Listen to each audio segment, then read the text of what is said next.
Wayise emyaka 5 bweddu ng'abasuubuzi abaawangaliranga ku katale wano e Kasubi nga bakolera ku makubo babazimbidde akatale wano ku Bawalakata e Kasubi. Akatale kano kalimu abasuubuzi abawerera ddala ng'era bano batunda ebintu eby'enjawulo omuli ennyaanya, watermelon nga kw'otadde n'ebirala bingi.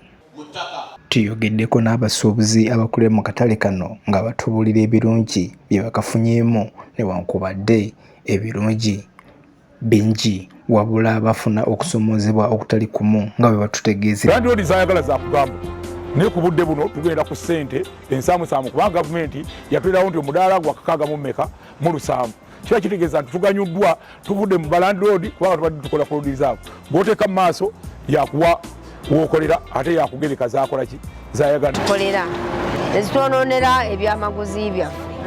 Ndi musuubuzi w'akatale mu katale k'e Kasubi mazeemu emyaka 15. Tubadde n'obuzibu olw'okubanga tubadde mu bbanga enkuba n'ekuba omusana.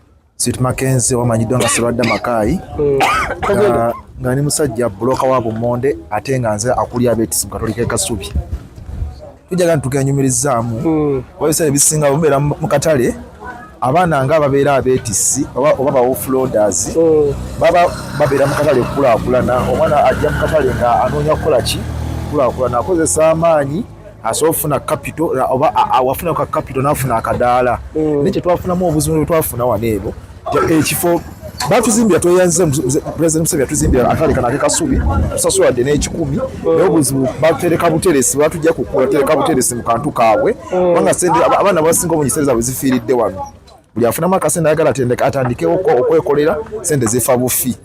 Natusuza n'ekifo kinene nate wajja nakikula bakyogereko buli mwana asobole okufuna ki ng'afuna emidaala. N'abaana bangi tebalina mirimu beeyimbika mu mulimu gwa kwetikka lwa nsonga nti emidaala abagiina bagyekwata so ebifo tebikyatumala. So tubeera nga tuli mu nsonga eyo bwetyo tino ewantu wafunda nga tetujjaawo kati tweyongeraho tuyanga abo baateeka mu geyeena tegedde tugirinda wakati omulembe ogujja tegukyetaaga muntu kubeera ku luguudo.